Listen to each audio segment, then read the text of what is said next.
Hi everyone, welcome to my channel. I'm Danielle and today I am going to be doing some figure drawing for you guys. Just some practices that I have been doing over the last week or so just to improve my anatomy and my figure drawing, my proportions with the body and all that kind of stuff. So I'm going to be using Line of Action, which is a website which includes poses for the body. You can target it more on the hands and the feet, male, female, and it just is a really good place to go to give you different dynamic poses so you can practice figure drawing. So that's what I'm going to be using today, and I'm going to be doing predominantly female bodies, and they are going to be like nude bodies, so I will like kind of blur out certain aspects just for YouTube purposes. But that's what I'm going to be doing today. I will leave the link for that website in the description below, and there are a couple of other websites that are similar, so I'll leave them into the description below. See what you find better for you, kind of thing. So let's just get into it. So I'm just going to do 30 seconds just to warm up my hands. So let's get drawing. So I'm just taking my mechanical pencil and we're just going to draw some kind of quick sketches.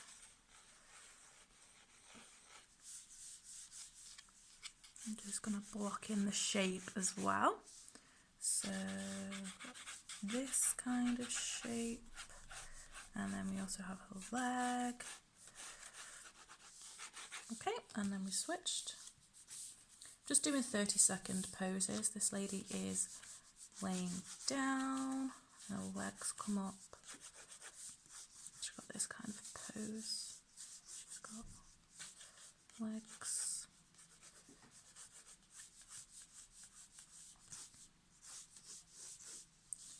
Now, so you got her head here.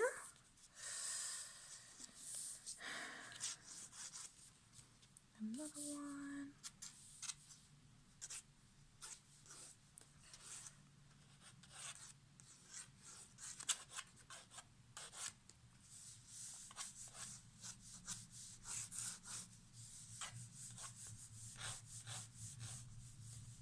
Kind of like this pose actually. I might do this one.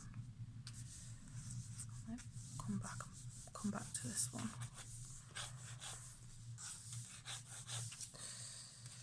Okay, and then we have standing pose with this type of thing going on, and then she's got it. I mean, it's almost like drawing a stick figure, really. And then her head comes back. Okay, so enough of that. Let's have a look, see what we've got next. Okay, we don't really not that we don't like it, but I'm just going to go back to this pose. Oops, I just want to pause this one. This one I'm just going to do a bit of a longer pose on. I'm just going to turn my page and focus on this one. So let's go. So the first thing that I do, I would draw the head first, but her head is kind of hidden. So I'm just going to draw in this shoulder first, and then kind of get a line of action to her waist area. It's probably a bit big, that waist area. Okay, so we have decided that this is where the knee will be. Now, I don't know if I've got that angle right.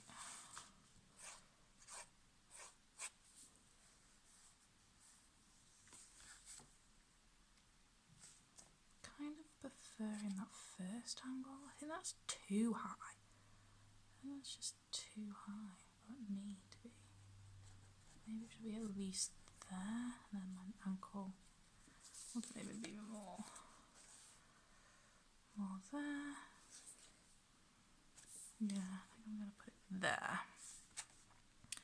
My knee, like the top of my knee there, so my knee's there. Let's rub out some of these lines.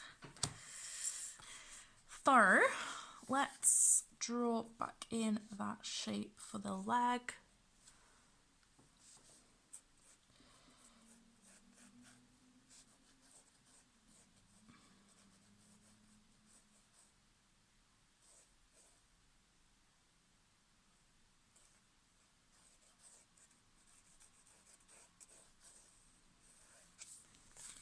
And then in for the bottom half of the leg.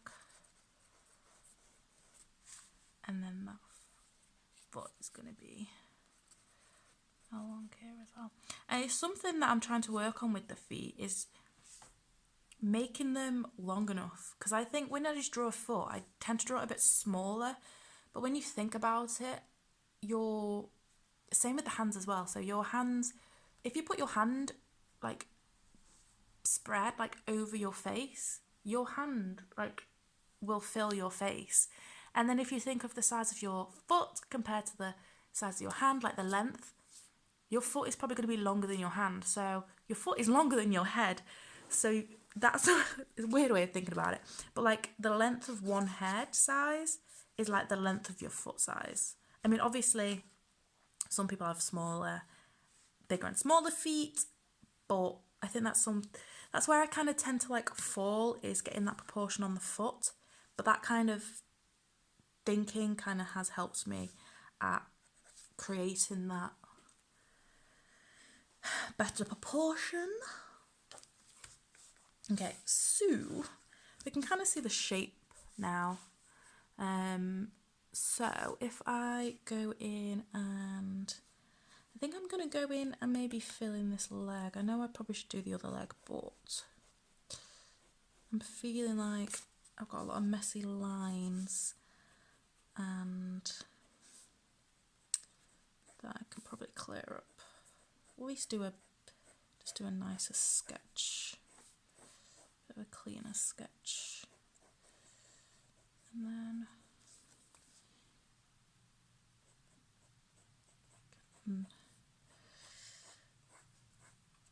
maybe clear some of this other sketchy lines. So I'm just gonna erase or lighten up. I'm just gonna lighten up that and then these ones in here. So I've got my leg there. Because I don't want to still go in too dark at this stage, because I could still realise that something's not in the right place with the body. So let's then go in with the other leg. We've just got a shape here. And then we've also got the shape of the leg. We've also got to think of where the leg comes behind and make sure it doesn't look like an awkward angle. I think her leg is at a like slightly different angle. I think the angle I had before was a better angle, but like the foot just didn't look right. So my ankle is like here and my knee probably falls about here. Probably falls in here by the looks of things. And then I'll just add in this shape, which you want to make sure follows, I guess, that same hip joint, because I mean it's kind of higher, it's probably more here, this hip joint, because it's further back in that perspective. That hip. So I'm just gonna draw in maybe there, and then this one, something like that. Let's just clean those up.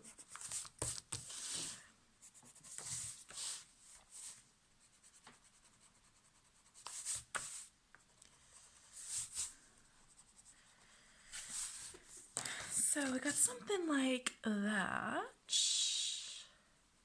And then that is the top of the foot. And then we got the toes curving.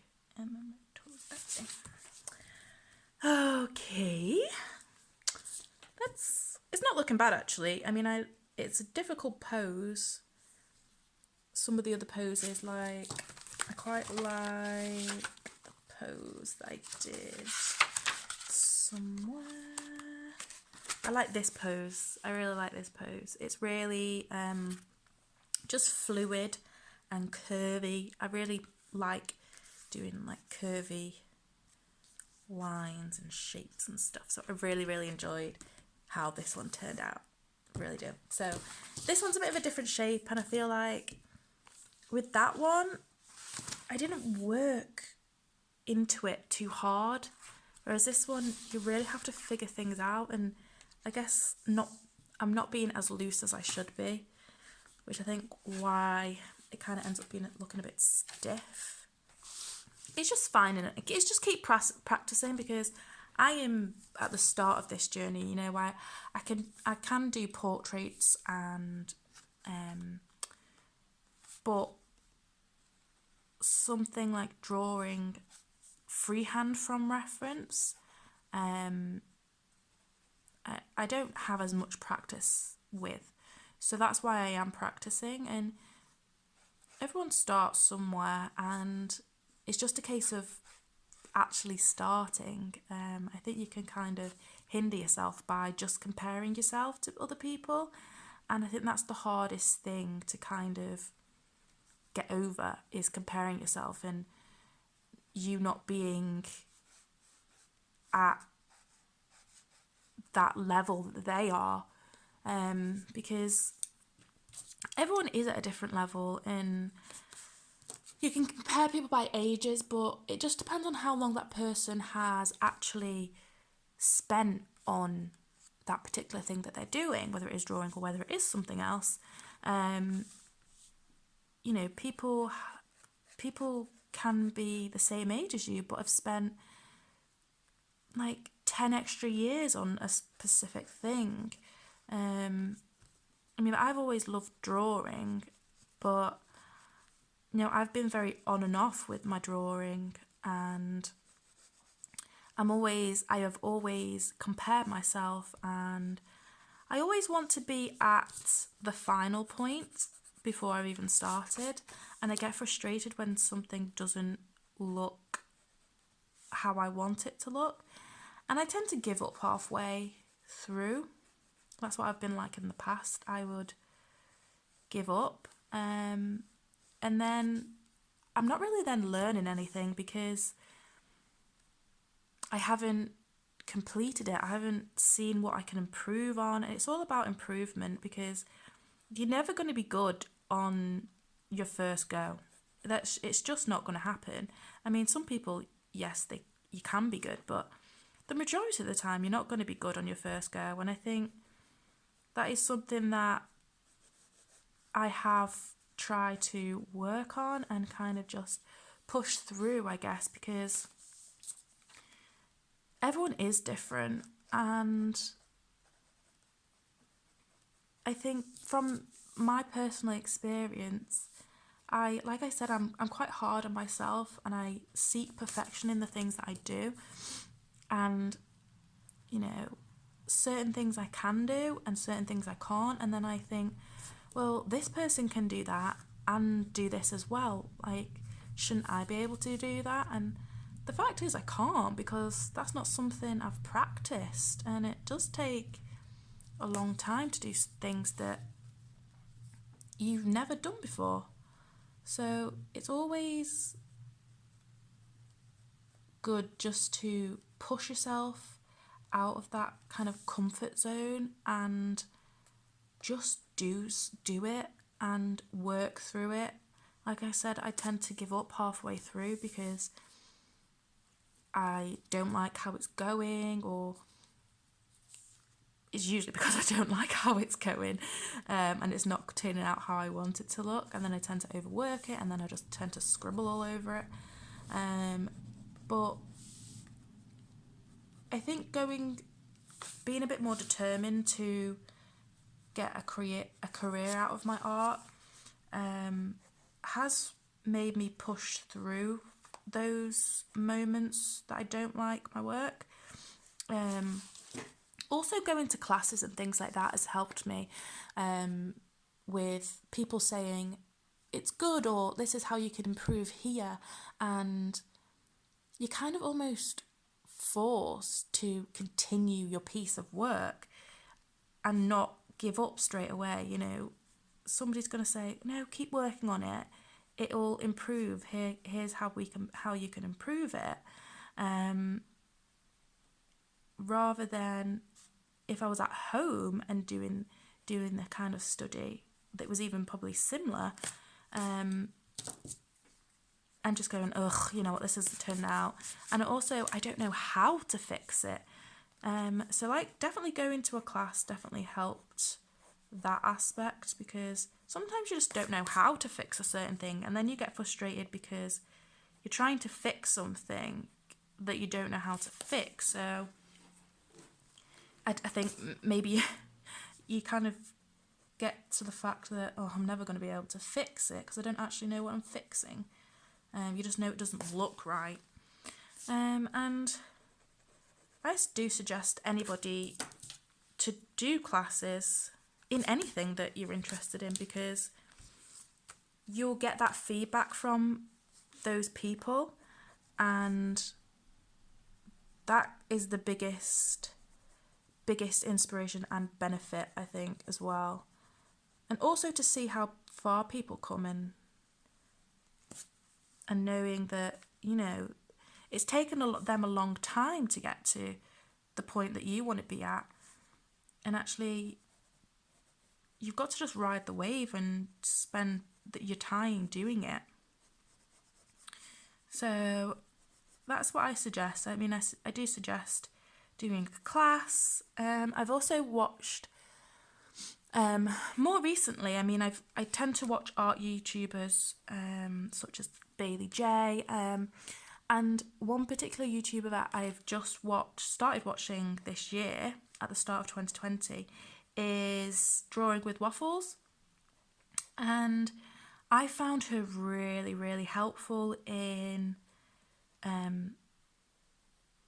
not giving up halfway through, and also appreciating that kind of awkward period in your practicing, because you're never going to be perfect, and you've always got to kind of work out those kinks in your first like sketch of the day, and you know, when you're starting out, and kind of look and see how you can improve. And I think from what I've learned from her is just keep going, and you will always have good days and bad days, but if you don't practice, then you're never ever going to get better, because you're not giving yourself the skills to improve, really. So I'm just going to draw in the head here. It's kind of tucked in. Obviously her hair is covering a lot, but I can just see her nose under here slightly. Then what I'm going to do, but then her chin comes over this way. It's really tucked in, so it's kind of a bit of an awkward one. Just going to do a rough helmet kind of shape.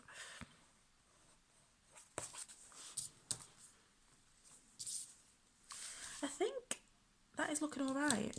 I think I'm just going to lightly erase and then just go over it again. I think I'm going to call this one finished. I might just add a bit of colour to this. I like her red hair, so maybe I'll just do like a reddy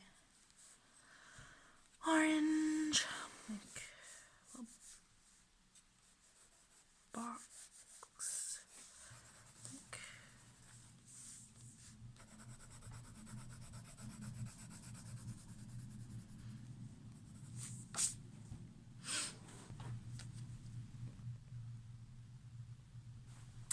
So that is it for today's video. Thank you for watching, And if you did like this video, please give it a thumbs up. I would really appreciate that. Feel free to give me a message in the comment section. I'm quite happy to chat with you guys. But at the very least, I hope this video inspired you to draw, colour and be creative. See you next time, guys. Bye.